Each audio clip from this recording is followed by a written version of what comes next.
Okay, so we are going to, it's what, 7:08, we'll go ahead and resume our open session and work our way through the agenda. We've got, I'll go ahead and remind ourselves of our mission, which is to educate, empower, and support all students to achieve personal excellence. And we'll move on to item 5, which is hearing of delegates and committee reports. I don't know of any board committee meetings, Bob?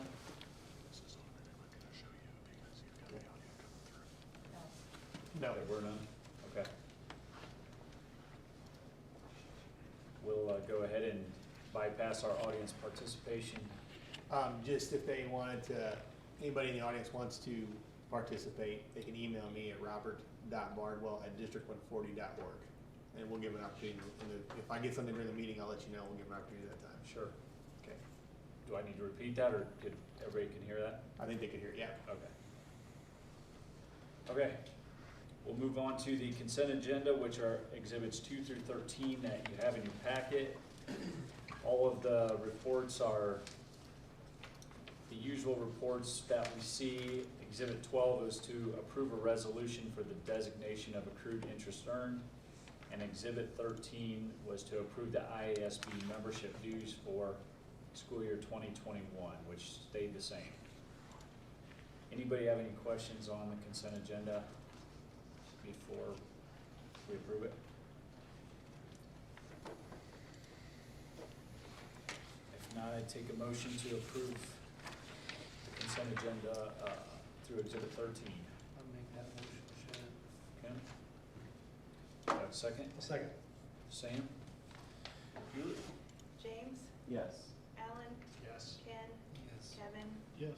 Sam, Yep. Greg, Yes. Chad. Yep. Okay, thank you. Bob, are you ready for superintendent's report? I am. So item A is just the adoption of the 2020-21 budget calendar.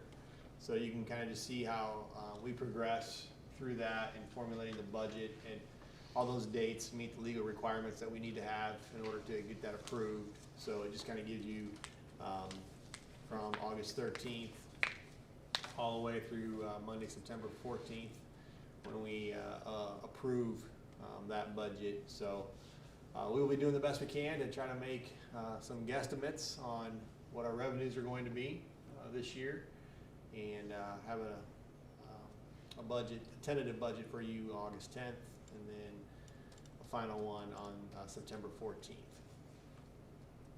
Any questions about that?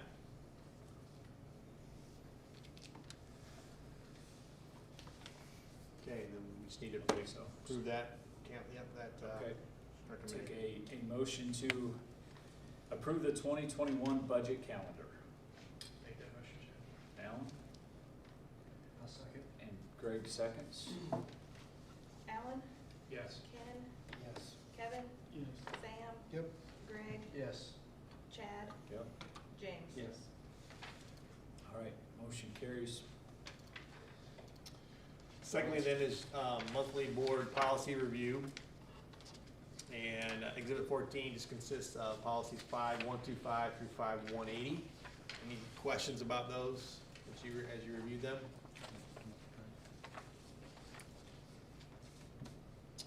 Hearing none, then Exhibit 15 just consists of IASB Press Plus policy recommendations from issue 103, and we are in the second reading for those, so we just need approval for those recommendations and time for discussion if you have any questions. I just had one question. I think there were some in there where there was like a yes or no and a default answer. Mhm. Are we going with the default answers on those? We did all but one, and I can't recall exactly which one it was. I have to go back and look at them, but Okay. yeah. And I might have, do you remember which I one? can't remember which one. That was it. That was last month. Yeah. Let me look here. I was thinking Julie summarized them in an email. I think it was the voting one. It was the voting one that we That's did right, not. letting students to, Right, we're gonna allow students to vote, but we're just not going to declare this is the time that you go and vote. If a student wants to vote, then they can set up that time with the high school and do do that. So that was the one. Thank you. I Yep. think that's right. Yeah, I didn't have any other questions. Okay, anybody else before we take a motion to approve on second reading? Okay, so we have a motion to approve these on second reading. I'll move to approve. James Yeah, I'll second. and Alan seconds. Ken, Yes. Kevin, Yes. Sam. Yep. Greg, Yes. Chad, Yep. James, Yep.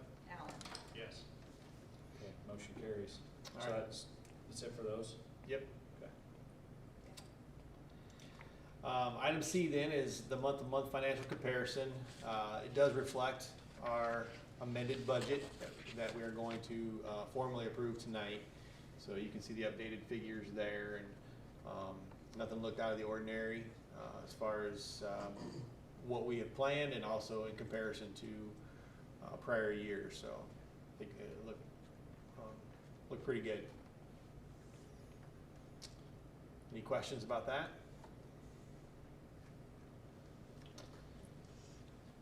All right, item D then is the school board conference. So the school board conference is tentatively scheduled for November 20 through 22, but we don't know if in fact it's going to. So typically by now we'd have already registered for that, but they're not even opening up registration at this point. They postponed it till a later date. So just wanted to give you an update on that. And then Exhibit 17 is a resolution to regulate the expense reimbursements by school board members. It's required by law to be done, so tonight we're going to ask the board to approve that resolution. Okay. Let's try to make this fairly quick. This is resolution to regulate expense reimbursements. Whereas Section 1020 of the school code grants school boards other powers that are not inconsistent with their duties.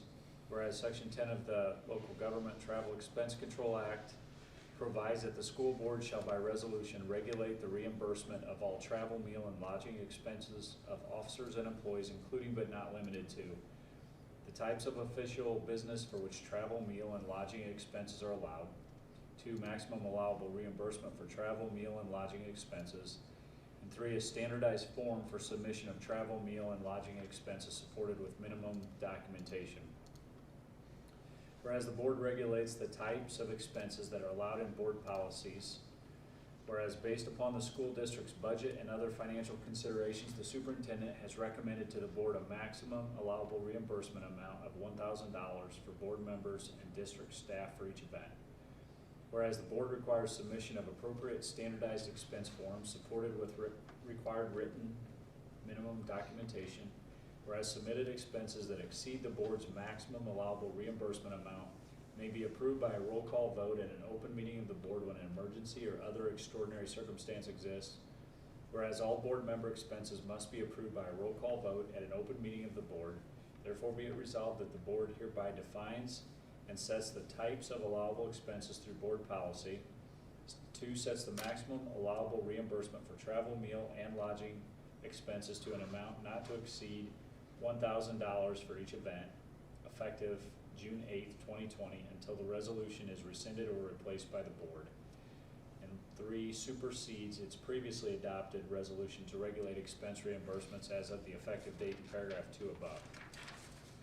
4, it requires the use of board exhibits, and those goes through various numbers of forms.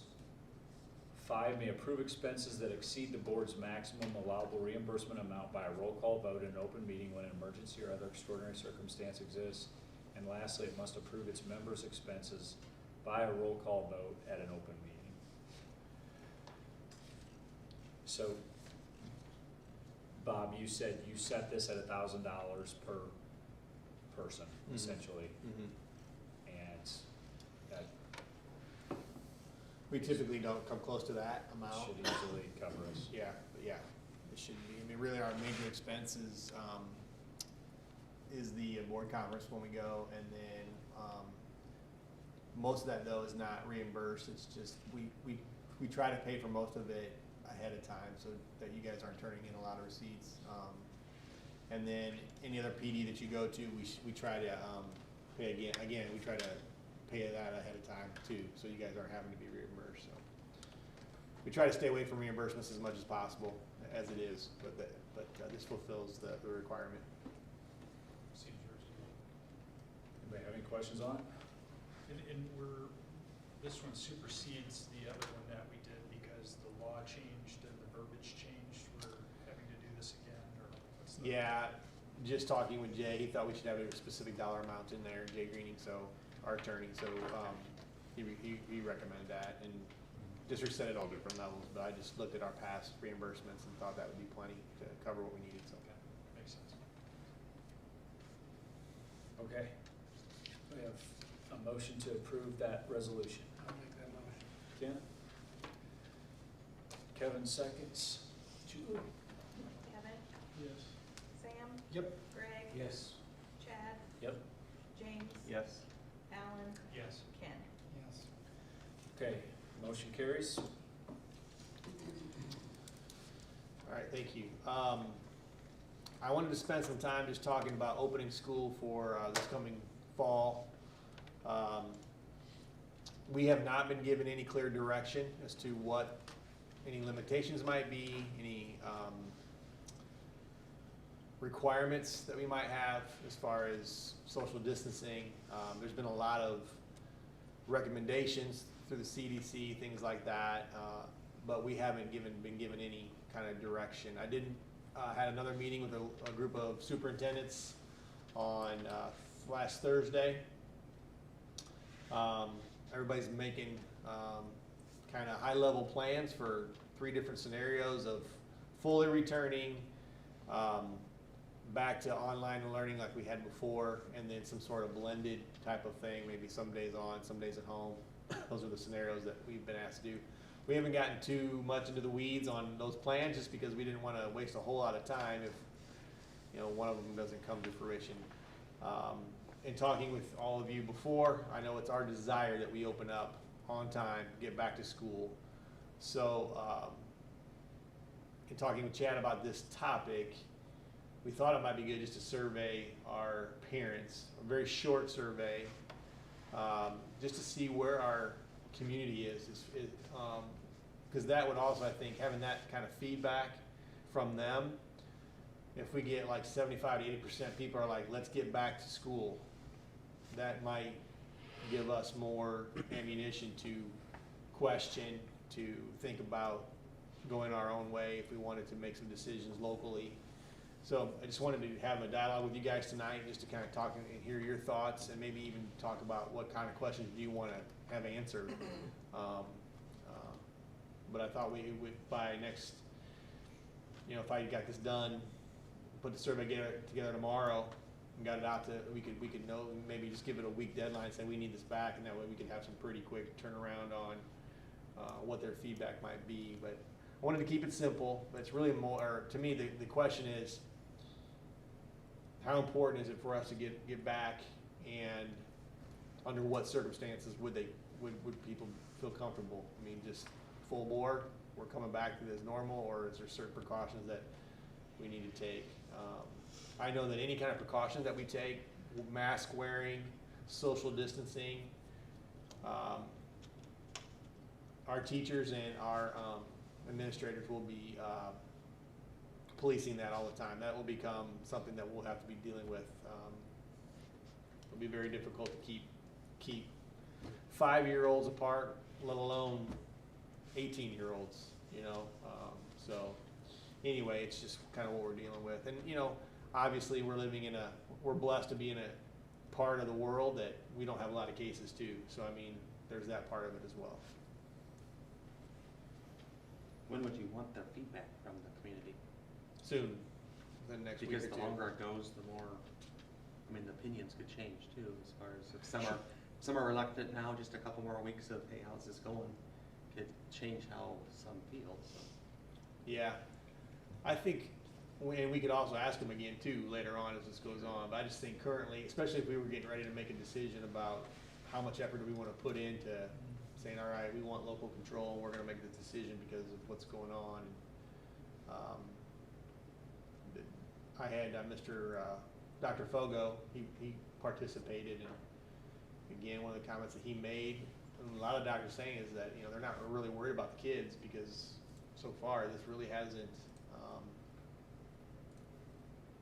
most of the kids walk around who have COVID, they don't even feel symptoms, and when they do, they're pretty mild, other than what has been termed the lightning strike type of episodes where, you have one kid here, so, but that's, I don't know, I'm ready to get back. I think I've gotten a lot of feedback from people about that too. We need to know about, I actually had an email from a parent that said her children will not be wearing masks at school.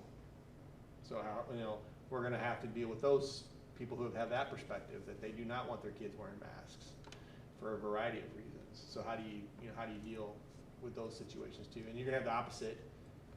My kid's gonna wear a mask and I expect everybody else to wear one too. So you're gonna have both sides of that. So we're gonna have to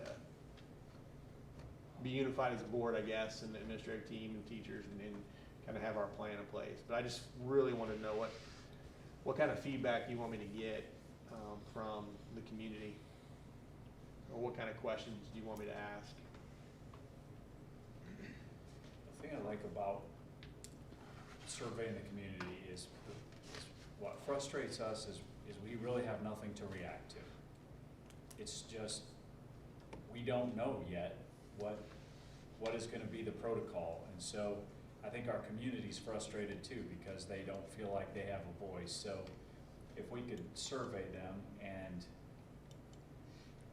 perhaps put 3 questions on it, 3 or 4 questions for them to respond to, then they start to have a voice, and then we can take that and leverage that across whatever we want in terms of, hey, this is what Eureka, this is what District 140 is, their community is asking their district to do, and begin to work from something rather than working from nothing.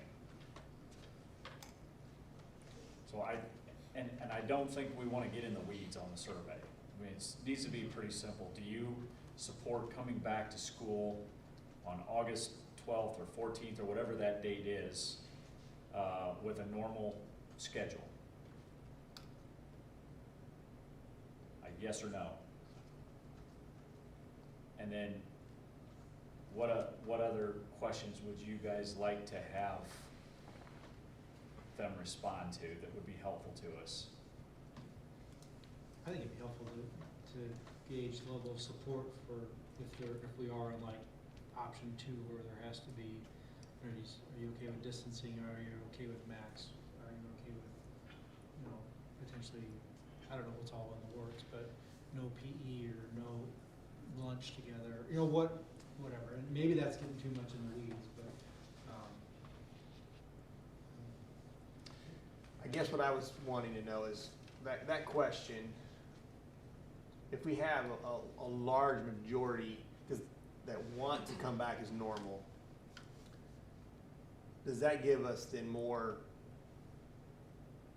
I guess, authority from the community to go out and advocate for that rather than option 2 or rather than option 3, where if we're not getting that kind of feedback from our community, then maybe we need to consider these other options. But if we have a large portion of our community saying, we need to get back, it's time to do that, which I'm hearing that more than I'm hearing the opposite. Mm-hmm. And if we have that behind us, does that give us, I guess, I don't know the word I'm looking for, but basically just more of a conviction that, this is something that we need to do. We need to look at this rather than option 2.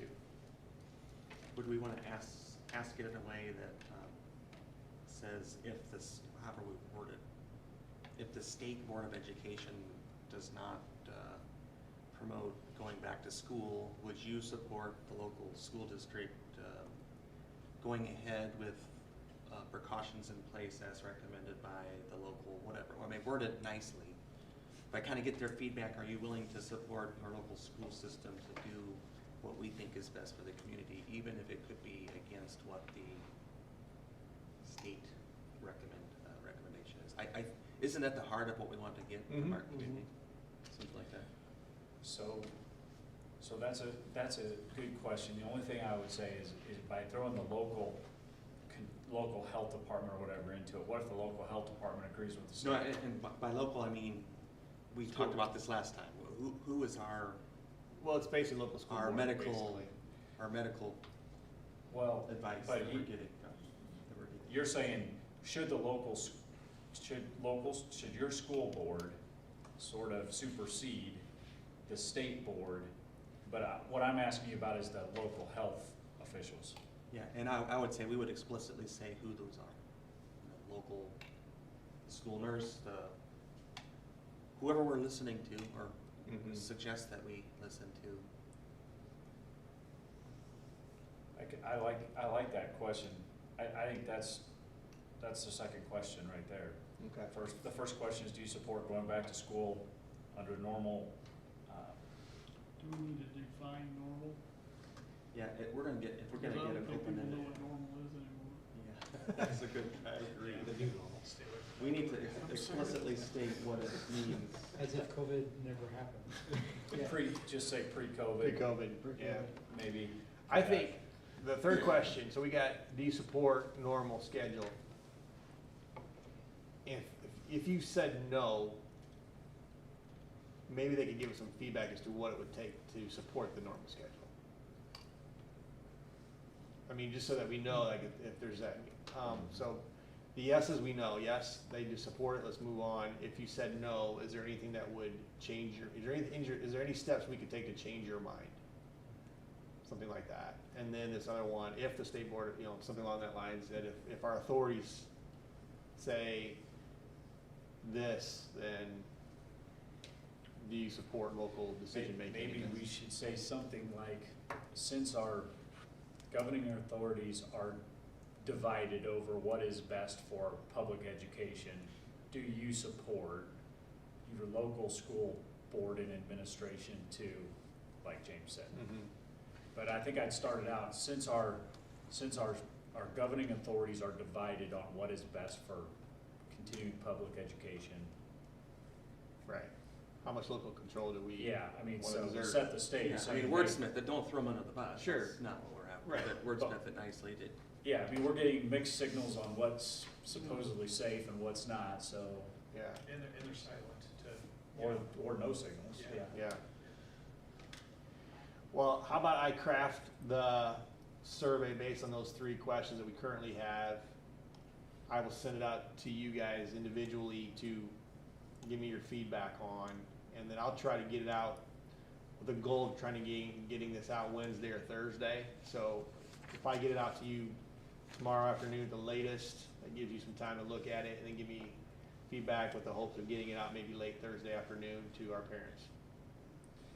I mean, James, as to your concern of should we give it more time before putting it out there, I get that, and I also get the fact that we really need to start making some plans for school to start in about 8 weeks. Yeah, no, I understand. And so I don't know do you have a feel for do you think a lot I'll just changes say, in the next? in my own mind, I'm loosening up what feels okay to do, even in my own mind. And I would guess that's the case for a lot of people. They feel more comfortable now doing these things. They see the numbers going down, or whatever their comfort input is. What makes them feel good about this situation. It's going to change as it goes forward. And like I said, maybe we just run a survey again in a month or so, Yeah. and get an up-to-date response. Given the size of the protests in all the cities, it would appear that reopening the schools would be minimal in comparison. Yeah, I'm just praying that the numbers keep going down as things open up. That's really what we need. That will help with this going forward. So you'll draft a survey, and would you send this out to more than just parents or of students? Would you send this out beyond that, or? At this point, I'm just what I have access to is Is just Skyward. our Okay. Skyward list. So that's why I would send it out to kind of see what we get. So Okay. those are the most affected by it. Yeah. I was going to share something, but I'm good. Okay. So yeah, I'll put it. I don't wanna cut you off. No, And so you'll email that out to us, and would you like responses? Yeah, either it's good to go, or consider this, or, I mean, whatever you guys wanna, however you wanna respond, but just acknowledgement that you received it, and at a minimum, acknowledge that you received it, and it's good, it looks good to you. But if there's something else you wanna add, please feel free, and I won't be offended if you don't like a way it's worded, or you have a suggestion for changing it, so. Are you guys okay with 3 questions essentially on it, or do you feel differently about the length of it? Shorter than longer. Okay. I like your approach too, if they want things done differently, what would it be as opposed to having an exhaustive list? Right. I'm on this and this and this and this. Yeah.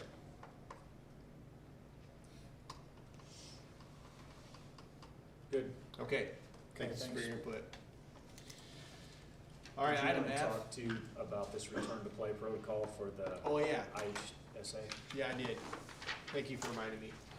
So you do have, so IHSA has finally got, some sort of agreement, or at least understanding with the Illinois Department of Public Health on allowing our athletes to start what they're calling basically, strength and conditioning drills. They can't do sport-specific drills at this point, but they can do, strength and conditioning, with their teams. So, this is our return to play protocol that I have in front of you.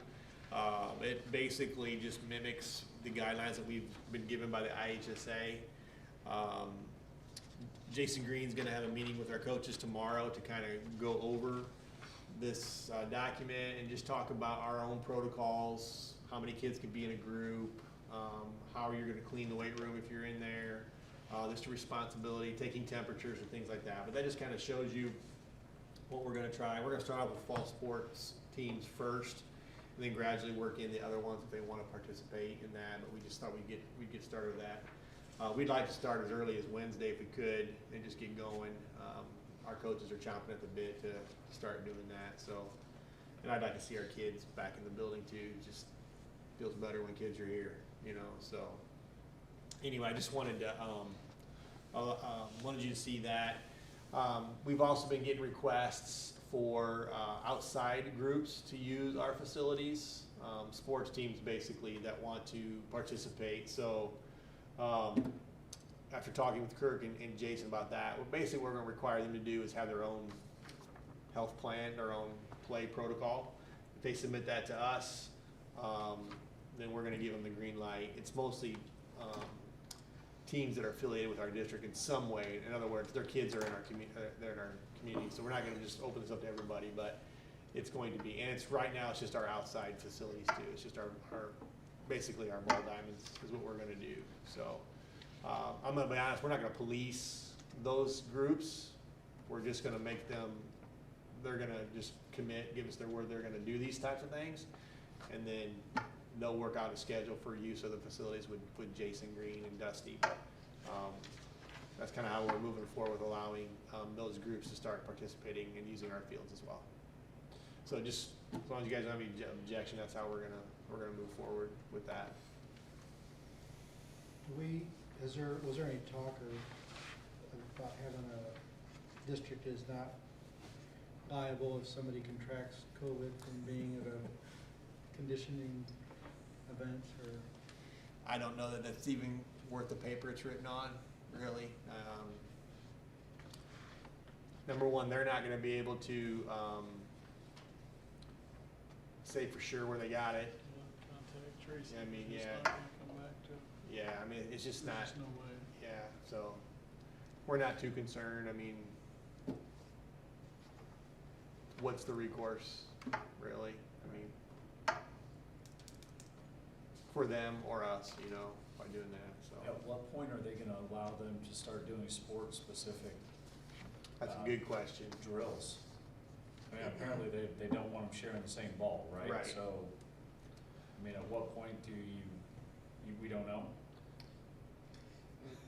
Don't know. I'm hoping they're gonna, as things go down, they start acquiescing and allowing that to do that. It appears what I see on most of the youth teams, AAUs and stuff, are just going to neighboring states and holding tournaments in Indiana and Iowa and Missouri. I mean, I mean, I do drive by Morton and they're out there playing ball with each other, so they're sure in the same ball. There was a meeting today, an online meeting, question and answer, and I think it was Kirk that participated, but he just gave me some highlights there. There's no known timelines from the IHSA. They hope to start fall sports on time. It is in the process. More will be known as we get closer to August, he says. IHSA is going to be sending out a survey for fall planning. Phase 2 occurs around June 26th.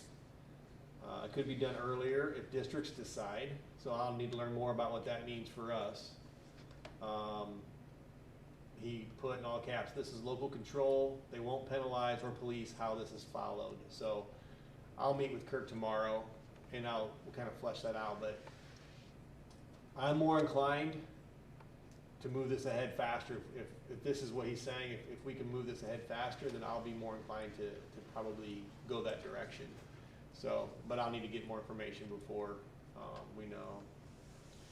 July would likely become contact days.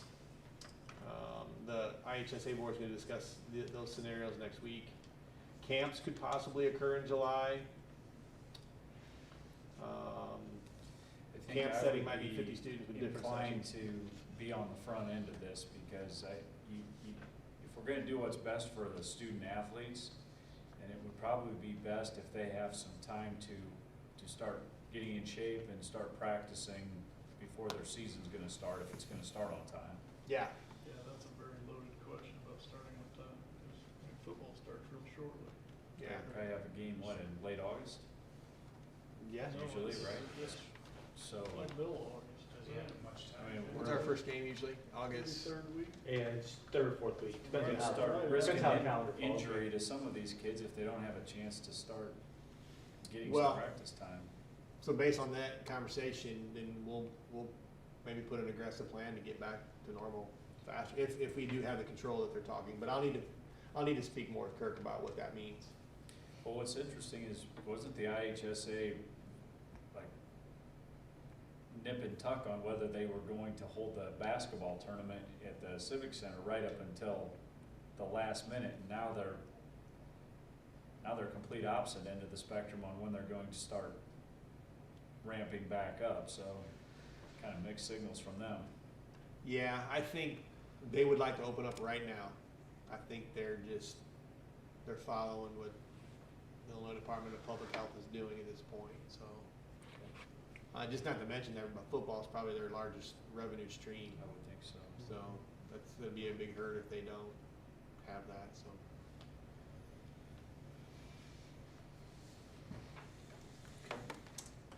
All right, I think that's all I had city sign. You had the sign. for the opening I'm talking about, yeah.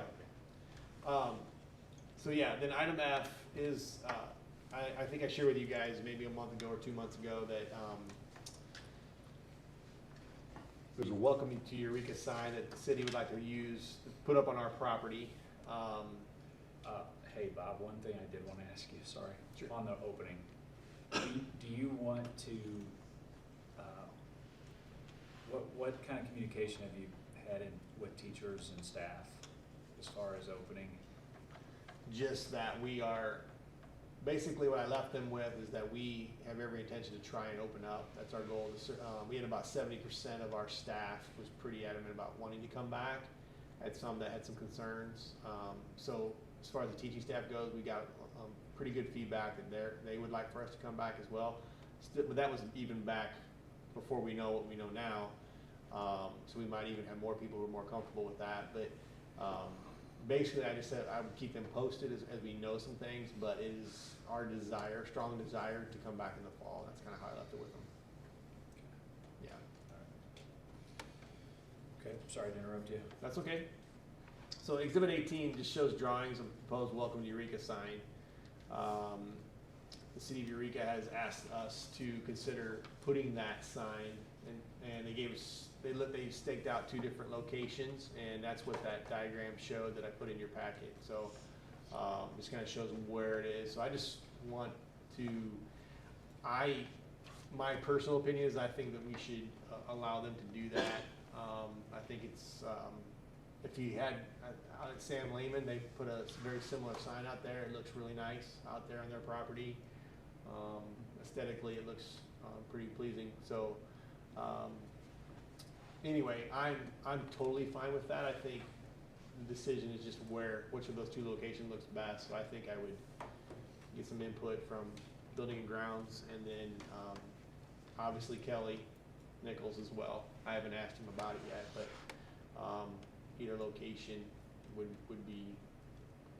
I'm personally fine with either location, but I need to get a little bit more input. I guess I'm looking for just an approval from you guys just to go ahead and allow them to do that, and we can determine which of those two locations we want to put it at. I'm fine with either one, Okay. either location. How about a little farther out of town in James Keyser's front yard? That's not Eureka. Just saying. Would one farther south be a little safer, you think, Kevin, for, I guess it's far enough from the drive there. Yeah, I don't really like it up by the parking lot, but I know that 117's so much higher there south, it might be down in the hole, might be able to see it again. But then when it's up close to the EMS or near the entrance, then you got the sign for the school and that. Yeah, I was Yeah. thinking it would take away from that Yeah, sign. yeah. I think farther south would definitely be better, but like you say, then it may have to be higher so we can see it more. We could probably Hole there. kind of see what it looks like. I don't know, we could put something up to see if it's blocking our sign and if it has an effect. I think it would be, I'd like to get Kelly's input as well, see where he think he would, because he might have some reason why he wants it in a particular spot rather than or the other that I'm not thinking of. You guys are okay though with working with the city of Eureka on this and letting Kelly and Bob and Building and Grounds kind of work out the location? That works for me. Ken, does that work for you? Yes. Very much so. I think Building and Grounds can provide a little input there. Sure.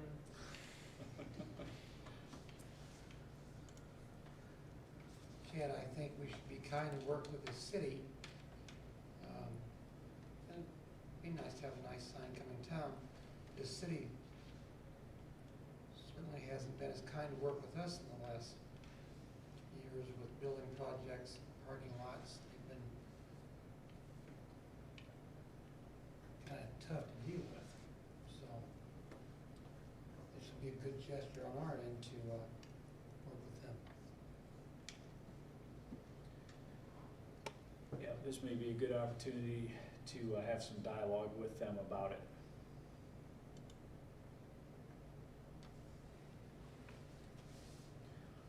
Okay, so if we're all in favor of that,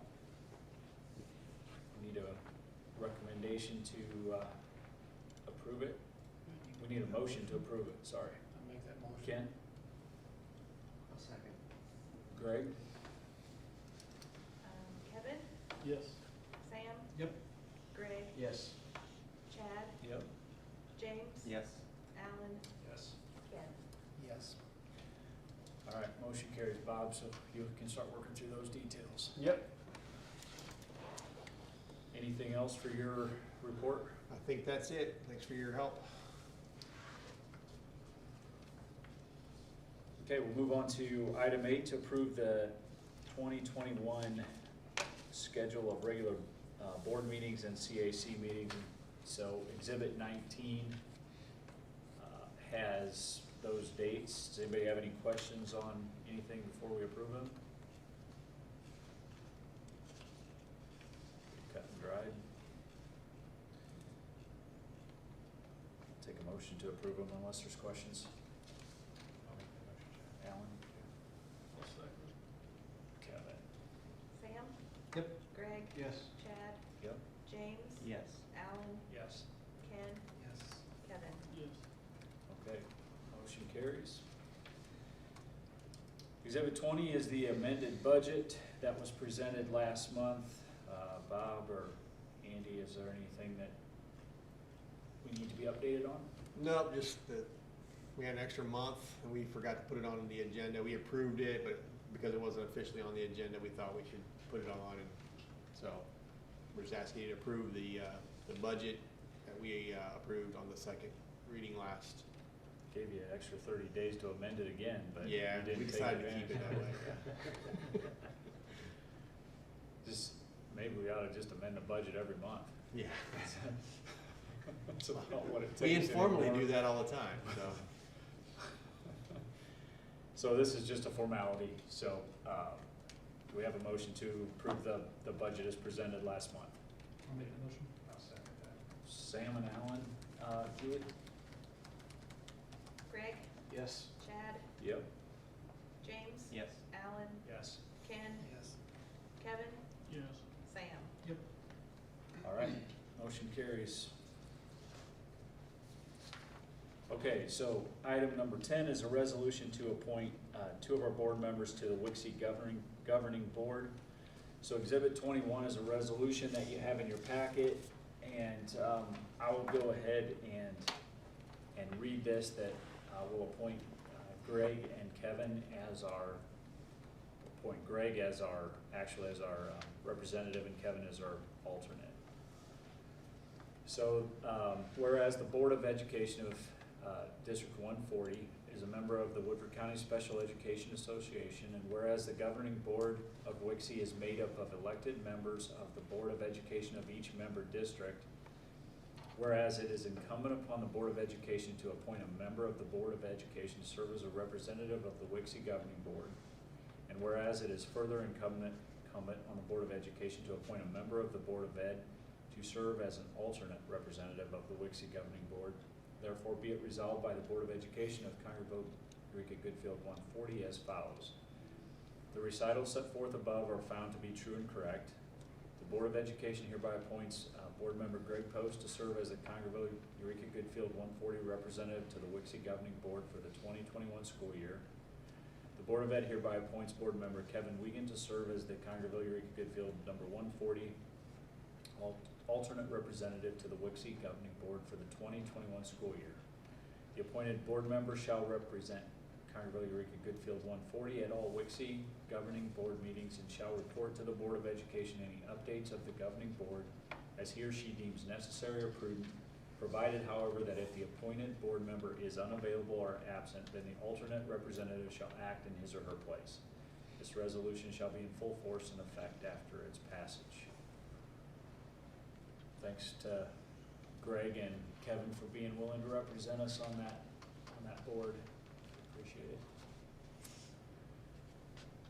So with that, do we have a motion to approve the resolution as read?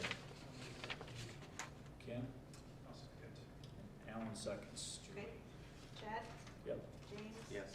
Alan, Yes. Ken, Yes. Kevin, Yes. Sam, Yep. Greg. Yes. Okay, motion carries. Thanks again, guys. Okay, item 11 is to postpone the start date for two of our head custodians, and I'll just let Bob provide a bit of detail for that. Yeah, we had two retiring custodians at Congerville and at Davenport, and we had scheduled their start date to be July 1st.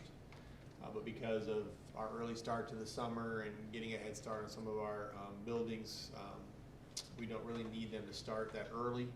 So we are asking you to postpone their start date to August 12th with the caveat that if we need them to come back prior to that date, as the summer moves along and we need to get things back together, that we would allow them to do so. We'd call them back early. So that's the reason for the recommendation. Does anybody have any questions on it? Okay, if not, does somebody want to make that motion to move this date back? I'll make that motion, Chad. Ken? I'll second. James seconds. Julie? James, Yes. Alan, Yes. Ken, Yes. Kevin, Yes. Sam. Yep. Greg. Yes. Chad. Yes. So you'll communicate that to, Yeah, we've actually already talked to them, but we'll know that, yeah. okay, item 12 is a deferral on the appointment of teachers to coaching and other extra duty assignments. Bob, do you wanna speak to this? Yeah, so I gave you a motion to read, and I'll just talk it to 12 and 13 together, because they kind of, 12 and 13 kind of relate to each other. Just with the uncertainty of the start of the school year with athletics, to follow the timelines that we need to dismiss coaches, we need to do this now to get that 30-day notice. It is our hope that we quickly hire them all back next month, once we get the green light that we're gonna have sports. But we need to be prepared for the worst, but we're all actually all hoping for the best, that we would get started. So item 12 meets the needs of all of our teachers, our certified staff that are coaching. And then item 13 meets the requirements for any non-certified coaches or sponsors as well. So that's why we're breaking it out in two different motions to meet the requirements for both. Any questions on, we'll do item 12 here first and a separate motion for each, but anybody have any questions for item 12? Okay, Alan, you wanna make that motion, please? Yeah, sure will. I move that the board defer its decision on the appointment of teachers to coaching and other extra duty positions until such time that it is determined that the individual extracurricular activities will be offered given the COVID-19 pandemic. Alan makes a motion. Do we have a second for it? I'll second. Sam? Alan, Yes. Ken, Yes. Kevin, Yes. Sam, Yep. Greg, Yes. Chad, Yep. James. Yep. Okay, motion carries. So that was our teachers that hold coaching positions. Item 13 will be a resolution for the honorable dismissal of non-certified coaches and sponsor personnel. I'll go ahead and read this resolution, and then you can ask any questions if necessary. Whereas the educational support personnel employees who are coaches and extracurricular sponsors hereinafter set forth are to be removed or dismissed as a result of a decision of the Board of Education to decrease the number of educational support personnel employees. Now be it resolved by the Board of Education of District 140, Congerville, Eureka, Goodfield, Woodford County, Illinois as follows. That Randall Blickenstaff, Tyler Breitbarth, George Carlson, Lena Donor, Ashley Hadfield, Joshua Harper, Brandon Hyder, Laura Hughes, Kyle Johnson, Autumn Jones, Stephanie Cool, Carrie Marino, Timothy Meese, Elizabeth Mickna, Michaela Mogid, Jill Nemi, Colleen Nitch, Jamie Roth, David Steinbeck, Danielle Stewart, Benjamin Studebaker, and Krista Swanson shall be honorably dismissed effective the end of the 2019-20 school year. That the President and Secretary of the Board of Education are hereby authorized and directed to send each educational support personnel employee specified above a written notice of this board's decision not to reemploy said educational support personnel employee by regular mail, and also either by certified mail, return receipt requested, or personal delivery with receipt at least 30 days before the end of the school term, which notice shall be substantially in the form of the exhibits attached hereto. That the superintendent or his designee shall personally deliver a copy of said notice to each educational support personnel employee. This resolution shall be in full force and in effect forthwith upon its passage. Anybody have any questions on that?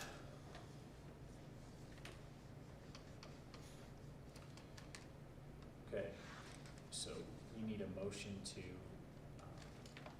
approve this resolution. I'll make that motion. Ken? Do I have a second? I'll second. James? Ken, Yes. Kevin, Yeah. Sam, Yep. Greg, Yes.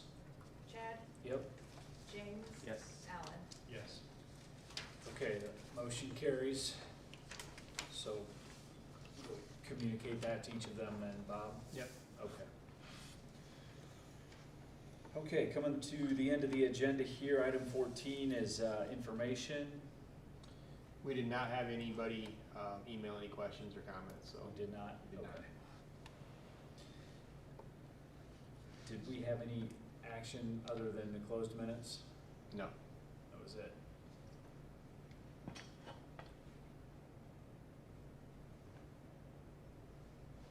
Right, okay. That's it. So we just need a motion to approve the closed minutes. Correct. Okay. Do we have that? Oh, okay. Alan, thank you. Kevin seconds. Okay. Who's over now? And, Kevin? Yes. Sam? Yep. Greg? Yes. Chad? Yep. James? Yep. Alan? Yes. Ken? Yes. Anybody have anything else before we adjourn? Right at 8 o'clock, I'll take a motion for adjournment. I'll make that motion. How about all in favor say aye? Aye. Aye. Okay, we stand adjourned, Julie.